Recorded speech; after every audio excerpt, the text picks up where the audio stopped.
Hello friends. इस video में मैं सिर्फ बिहार दरोगा पीटी के लिए करंट अफेयर्स कैसे पढ़ें, उसमें किन किन बातों पर गौर करें, इसकी चर्चा करूंगा। ऐसा क्यों? सिर्फ करंट अफेयर्स को मैं इतना क्यों प्रायोरिटी दे रहा हूं इस वीडियो में? वजह साफ है।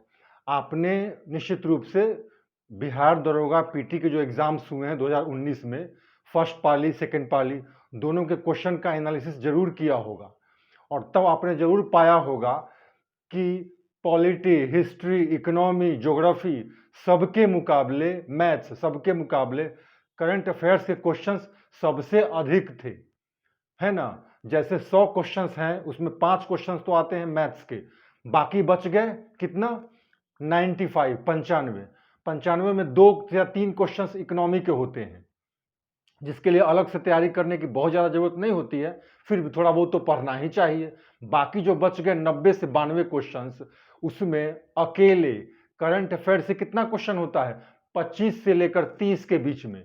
और इस बार भी आप इस बात की उम्मीद करें कि करंट अफेयर्स के क्वेश्चंस 22, 25 से 28, 30 तक हो सकता है। मतलब कहने का कि 25 से 30 एवरेज आप मानकर चलिए कि करंट अफेयर्स के क्वेश्चंस रहेंगे ही रहेंगे। तो बाकी उसके बाद जो बच जाता है 90, 92 में से अगर आप घटा लें 28 क्वेश्चन या 25 क्वेश्चन, तो जो बाकी बचता है तो वो बाकी में आपको हिस्ट्री पूछेगा, पॉलिटी पूछेगा, ज्योग्राफी पूछेगा, साइंस पूछेगा और इकोनॉमी के 2 क्वेश्चन तो मैं बोल ही चुका हूं। तो ऑन एन एवरेज जो बाकी बचते हैं हिस्ट्री, पॉलिटी और साइंस, ज्योग्राफी, इसके प्रश्न 12 से लेकर 16 के बीच में वेरी करेंगे। किसी से पॉलिटी से 12 रहेगा तो हिस्ट्री से 15 या 16 रहेगा, तो साइंस से 17 रहेगा, तो ज्योग्राफी से 14 रहेगा। तो यही वेरी करेगा, मतलब यही एनालिसिस है। आपने खुद भी ऐसा किया होगा। तो मामला साफ है। सबसे महत्वपूर्ण कौन हुआ? Current affairs. तो क्यों ना हम करंट अफेयर्स पर विशेष ध्यान दें, उसको एक खास तरीके से पढ़ें, ताकि हमारा एक भी क्वेश्चन न जाए। क्यों? क्योंकि दरोगा के लिए अगर आप पहले से पढ़ते आ रहे हैं तो history, polity, economy, geography, science वगैरह तो आप काफ़ी कुछ पढ़ चुके हैं, बार बार वो आप रिपीट कर रहे होंगे, आपका रिवीजन हो रहा होगा। लेकिन करंट का तो रिवीजन नहीं होता है। करंट तो हमेशा करंट है। नए नए इवेंट्स फिर आ चुके हैं। 2019 के बाद से ढेर सारी घटनाएं हुई हैं, तो बिल्कुल नया है आपके लिए करंट अफेयर्स। तो इस पर आपको सबसे अधिक ध्यान देना है और इसीलिए इस वीडियो में मैं करंट अफेयर्स पर ही मुख्य रूप से चर्चा कर रहा हूं कि आपको क्या करना है क्या नहीं। आइए देखते हैं। बिहार दरोगा पीटी जिसका डेट आ चुका है 26 दिसंबर, उसमें आपको क्या करना है, राइट। आप करंट अफेयर्स को बड़े ध्यान से पढ़िए। उसमें क्या ध्यान दीजिए आप? पहला, समझौता। दो देशों के बीच, भारत का जिन जिन देशों के बीच जो समझौता हुआ हो अंतर्राष्ट्रीय स्तर पर, उस पर ध्यान देना है। और समझौते का कोई नाम है तो निश्चित रूप से उस पर ध्यान देना है, उसको याद रखना है। जैसे गाइडेंस समझौता हुआ, फॉरवर्ड समझौता हुआ है भारत और दूसरे कंट्री के बीच में, तो आपको उन पर ध्यान देना है। सम्मेलन, जितने भी राष्ट्रीय स्तर के और अंतर्राष्ट्रीय स्तर के सम्मेलन हुए हैं, उन सम्मेलन की अध्यक्षता किसने की? भारत की तरफ से किसने भाग लिया? भारत ने भाग लिया कि नहीं, किसने भाग लिया? और इसका वेन्यू कहाँ है, मतलब कहाँ हुआ ये? और इसका अगर कोई थीम है तो वो भी। आप यह मत समझिए कि आप दरोगा का एग्जाम दे रहे हैं, आपको बस ऑनलाइनर पढ़ लेना है। नहीं, आप थोड़ा मैच्योर्ड बिहेव कीजिए। आपको ध्यान रखना है कि आप बीपीएससी के लेवल के क्वेश्चंस बना रहे हैं, क्योंकि आप बीपीएससी के क्वेश्चंस और दरोगा के क्वेश्चंस में खास फर्क नहीं है। तो आपका क्वेश्चन जो है वो स्तरीय होगा। आपने खुद देखा होगा, एक स्टेटमेंट दिया हुआ था पिछली बार और उसके बारे में 4 कथन, उनमें से कौन सही है कौन सही नहीं है। अगर आप पूरी तरह से उस तथ्य को नहीं जान रहे हैं तो आप कैसे उस प्रश्न का उत्तर देंगे? तो कहने का मतलब सिर्फ वन लाइनर से काम नहीं चलने वाला है आपका। आप थोड़ा डीप में जाइए। वन लाइनर के लिए मैं मना नहीं कर रहा हूं, लेकिन आपको थोड़ा और सीरियसली लेना पड़ेगा करंट अफेयर्स को। तो मैंने कहा, क्या कहा? सम्मेलन में वेन्यू कहां हुआ है, क्या इसका कोई थीम है, भारत ने भाग लिया या नहीं, भारत की तरफ से किसने भाग लिया, इस सम्मेलन की अध्यक्षता किसने की, किस संस्था का सम्मेलन था, उसमें कितने मेंबर्स हैं, इन सारी बातों को आपको ध्यान रखना है सम्मेलन में। मुझे पता है आपका सर भारी हो रहा होगा सुनते सुनते कि ओ माय गॉड, मुझे इतना पढ़ना पड़ेगा। नहीं, ये टफ नहीं है, आप बड़े आसानी से कर सकते हैं, कर ही रहे होंगे। जीआई टैग, एक क्वेश्चन तय होता है, सम्मेलन से बिल्कुल क्वेश्चन एक तय होता है। महोत्सव फेस्टिवल फिक्स है, क्वेश्चन आने ही आने हैं। तो आपको महोत्सव विभिन्न राज्यों का या अंतर्राष्ट्रीय राष्ट्रीय स्तर पर कोई फेस्टिवल हुआ है तो आपको उसको अच्छे तरीके से याद रखना है। अवार्ड, प्राइज, पुरस्कार, याद रखिए जितने भी प्राइजेज हैं सबको आपको याद तो रखना ही है। जितने का मतलब एक एक का नहीं, आप इतना तो समझ ही रहे होंगे कि कौन कौन इंपॉर्टेंट होते हैं, लेकिन एक बात मैं आपको यहाँ भी ध्यान दिला दूं कि अब वो फिक्स ऐसा नहीं रह गया है कि हाँ जो प्रोमिनेंट अवार्ड्स हैं जैसे नोबेल प्राइज हो गया, शांति स्वरूप भटनागर अवार्ड हो गया, या फिर साहित्य सम्मान, मूर्ति देवी पुरस्कार, या फिर इतने बड़े बड़े जो फिल्म के क्षेत्र में जो नेशनल अवार्ड्स मिलते हैं, या फिर ऑस्कर। यह सही है कि ये सारे इंपॉर्टेंट हैं, लेकिन अलग अलग क्षेत्रों में कुछ ऐसे नए नए अवार्ड भी आ गए हैं जिनसे प्रश्न किया जा रहा है। तो आप ध्यान से देखेंगे, पत्रकारिता से संबंधित हो, पर्यावरण से संबंधित हो, इन बातों से संबंधित कोई नया अवार्ड अगर आपको दिखे, नया वर्ड दिखे, तो आपको उसको भी ध्यान रखना है। याद रखिए पिछली बार पूछा था ट्यूरिन अवार्ड, कितने लोग पढ़ के जाते हैं, पूछा ना आखिर। तो कहने का मतलब आप कुछ नया या यूनिक देखकर आपको लगे नहीं तो बकवास बेकार है, नहीं। आपको उन नए अवार्ड्स जिनकी शुरुआत जस्ट की गई है, या फिर किस क्षेत्र से वो अवार्ड संबंधित हैं, कम से कम उसको ध्यान में रखकर पढ़ना पड़ेगा, ये बड़ा जरूरी है। तो अवार्ड प्राइज की बात को आप समझ चुके हैं। मुख्यालय, अंतर्राष्ट्रीय स्तर या राष्ट्रीय स्तर की जितने भी संस्थाएं हैं उन सब का मुख्यालय आपको ध्यान रखना है।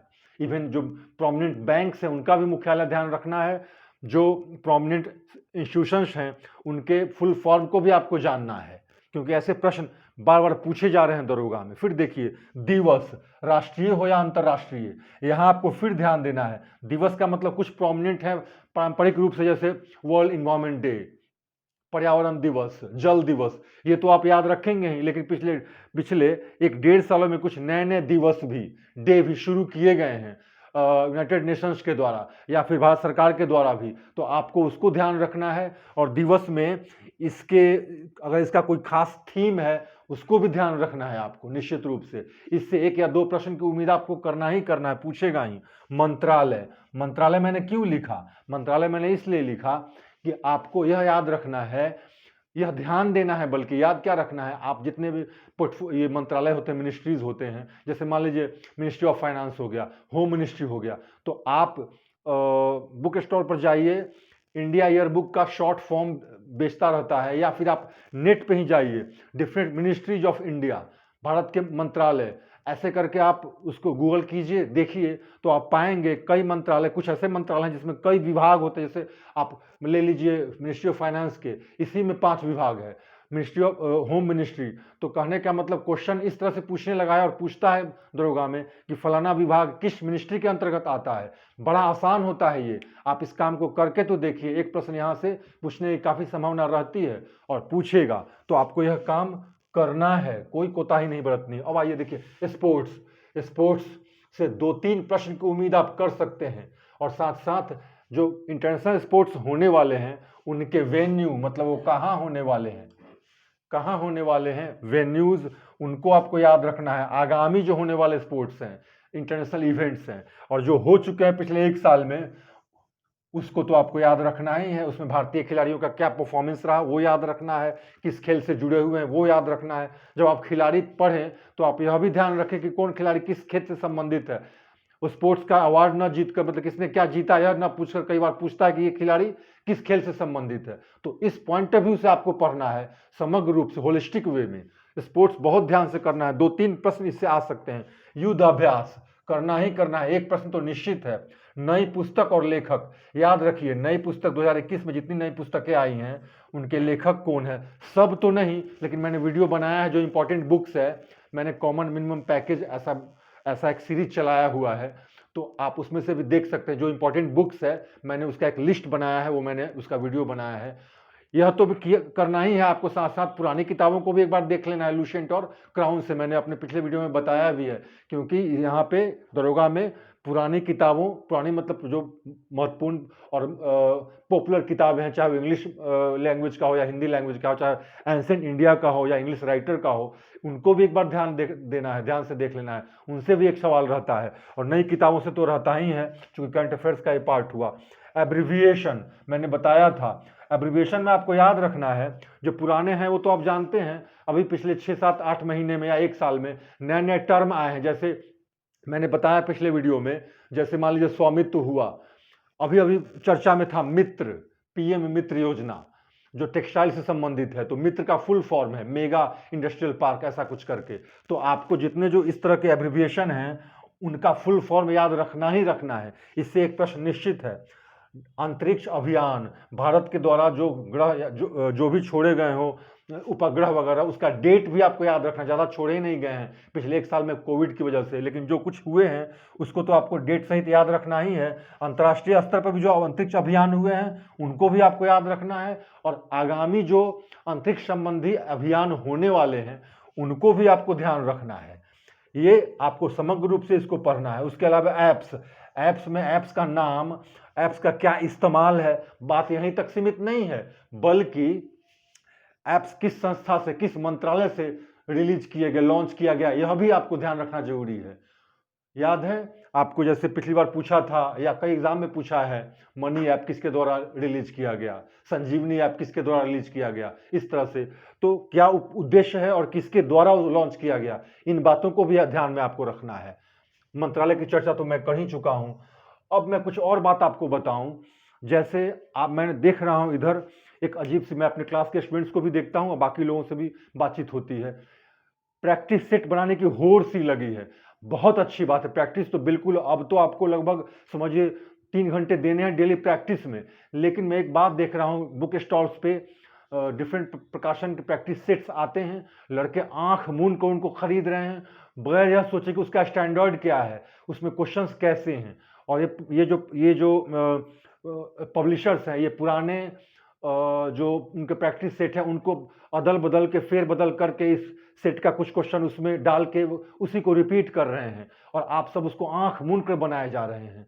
उसमें कुछ क्वेश्चंस इजी होते हैं, आप बना लेते हैं, बहुत खुश होते हैं। कुछ क्वेश्चंस ऐसे होते हैं जो आप नहीं बना पाते हैं, तो आपको लगता है वो बड़ा टफ है, शायद अच्छा है ये प्रैक्टिस सेट तो बड़ा कमाल का है। नहीं, वो ऐसे अबसर्ड क्वेश्चन होते हैं जो किसी एग्जाम में नहीं पूछे जाएंगे, वो आपको इंप्रेस करने के लिए ऐसा किया गया। ये सारे पब्लिकेशन का मैं देख रहा हूँ। तो आप प्रैक्टिस सेट तो बनाइए ही बनाइए, अगर आपको कोई अच्छा लगता है तो बनाइए, मैं मना नहीं करूंगा। लेकिन मैं यह कहूंगा कि आप एटलीस्ट क्या करें, आप देखिए हिस्ट्री के लिए, पॉलिटी के लिए और साइंस के लिए, इन 3 के लिए घटना चक्र, मैं बार बार बोल रहा हूं, घटना चक्र, जो बीपीएससी वाले, यूपीएससी वाले, अदर पीसीएस वाले लड़के भी इसको बनाते हैं, आप भी दे ही रहे होंगे, वो सब एग्जाम बना रहे होंगे। आप इस पर अधिक रिलाई कीजिए, पुनरावलोकन ऐसे करके प्रीवियस ईयर क्वेश्चंस, चाहे यूपीएससी में आया हुआ हो, चाहे बिहार में आया हुआ हो, चाहे यूपी में आया हुआ हो, उन सब का सॉल्यूशन घटना चक्र के रूप में घटना चक्र निकालती है। तो आपको कुछ नहीं, हिस्ट्री वाला, पॉलिटी वाला और साइंस वाला, करंट अफेयर्स के लिए तो आप विशेष ध्यान दे ही रहे हैं, ऐसा मैं मान कर चलता हूं। लेकिन आप इन 3 सेक्शन के लिए आप इस घटना चक्र क्वेश्चंस को बनाइए, आपको बहुत लाभ मिलेगा। इसमें सारे क्वेश्चंस बढ़िया होते हैं, इसमें एक्सप्लेनेशन भी होता है, आपका रिवीजन भी होगा हिस्ट्री पॉलिटी साइंस का, और क्वेश्चंस स्तरीय होंगे। जो प्रैक्टिस सेट बुक, आप जो आंख मूंद कर, पब्लिकेशन का मैं नाम नहीं लूंगा, उचित नहीं है क्योंकि मैं उनसे गाली सुनूंगा, आंख मूंद कर आप उनको लेकर बना रहे हैं, या जबान जाने बगैर कि क्या किया है उसने। 1 साल या 6 महीने पहले में से ही एक प्रैक्टिस सेट का कुछ क्वेश्चन उसमें डाल दिया, कुछ का उससे, फिर आप वही काम करें जो पिछले कई सालों से आप कर रहे हैं, उसको छोड़कर अगर आप यह काम करेंगे तो आपकी तैयारी ज़्यादा प्रमाणिक होगी, आपको ज़्यादा लाभ मिलेगा, आपको उसमें एक्सप्लेनेशन मिलेगा अच्छे। बल्कि इन लोगों में एक्सप्लेनेशन जो दिया हुआ होता है वो बहुत हेल्दी नहीं होता है, कई गलतियां मैं निकाल चुका हूं, मैं इसलिए बोल रहा हूं। आप इसको घटना चक्र के लिए, इस 3 सेक्शन के लिए घटना चक्र को बनाइए। और याद रखिए एक और बात, अगर संभव हो सके तो आपको यूपी से निकलती एक मोटी सी पुस्तक, ये यूपीएससी का सॉल्यूशन निकालता है, मैं भूल रहा हूं पब्लिकेशन का नाम, लेकिन जो भी हो आप पूछेंगे यूपीएससी का सॉल्यूशन, और आप पुराना यूपीएससी समझिए कि 88-90 से लेकर 95 तक के क्वेश्चन को अगर आपको मौका मिले, अगर इंटरेस्टेड हो तो उसको भी बनाइए। दरोगा में कुछ क्वेश्चंस वहां से उठाए गए हैं, आपको फायदा होगा इससे। मैं ये नहीं कर रहा हूं कि वहां से कॉन्शसली लिया गया, लेकिन लिया गया है। और उसके क्वेश्चंस जो 90s में या फिर 80s में जो क्वेश्चंस यूपीएससी के आते थे, वो आज की तारीख में आपको आसान लगेंगे, लेकिन उसका स्टैंडर्ड वही है जो कुछ कुछ कई क्वेश्चंस उसके दरोगा से मिलते हैं। तो आप चाहिए तो 88, 89, 90, 91, 92 इस ईयर के यूपीएससी वाले क्वेश्चंस को आप सॉल्व कीजिए, history, polity, economy, geography, science को, देखिए आपको कितना फायदा होगा। प्लस आप यह काम कीजिए, घटना चक्र पुनरावलोकन सॉल्यूशन आता है, इस सेक्शन के लिए कीजिए, और आप करंट अफेयर्स के लिए इस तरह से पॉइंट आउट करके इंटेलिजेंटली स्मार्ट गेस, तो मैं वर्ड यूज नहीं करूंगा, लेकिन आप इन पॉइंट ऑफ व्यू से इस तरीके से आप करंट अफेयर्स को लीजिए। आप इसको इग्नोर नहीं कर सकते हैं, क्योंकि आप दरोगा का एग्जाम देने जा रहे हैं, और आपको पता है दरोगा का एग्जाम, दरोगा जो जॉब है बेहद चार्मिंग है। आपको हंसी आएगी, मैं आपको बता दूं, हम लोग यूपीएससी की तैयारी करते थे, हम लोगों ने मैंने किताब पढ़ी थी, party and politics at Mughal court. तो उसमें मैंने पढ़ा कि ये जो पुलिस विभाग है, यह एक ऐसा विभाग है जिसमें प्राचीन काल में भी, जिसका मध्यकालीन भारत में भी और आधुनिक भारत में तो है ही, इन तीनों युगों में इसका चार्म रहा है। अर्थात यहाँ भी लिखा, यह भी उस किताब में लिखा हुआ था, मुझे हंसी भी आई, आपको भी हंसी आएगी, कि प्राचीन काल में भी और मध्यकालीन भारत में भी लोग अपनी बेटियों की शादी ऐसे लोग से, ऐसे युवक से करना चाहते थे जो पुलिस विभाग में, राजा के यहाँ पुलिस विभाग में नौकरी कर रहा हो। चाहे मिडिवल इंडिया की बात हो, चाहे ये एंसेंट इंडिया की बात हो। अभी तो मॉडर्न इंडिया है और यह विभाग चार्मिंग है, आप समझ ही रहे हैं। तो इसका फ्यूचर हमेशा से अच्छा रहा है। आप इसको सीरियसली टेकअप कीजिए, इन चीज़ों को, और कोताही नहीं बरतना है, कंजूसी नहीं करना है। सर मुझे आता है, ये कुछ फ़ोन भी आते हैं और कुछ मैसेजेस भी कि सर ये कर लें तो हो जाएगा काम। काम क्यों चलाना है? काम चलाने की ज़रूरत क्या है? खाने में तो आप काम नहीं चलाते हैं, तो आप पढ़ाई में क्यों काम चलाएंगे? आप इस पोस्ट को ग्रैब कीजिए, पकड़िए, किसी भी तरह इसको क्रैक कीजिए, और आप कर सकते हैं। आप इस तरीके से चलिए और आप देखिए दरोगा का एग्ज़ाम आप क्रैक करेंगे। Thank you very much.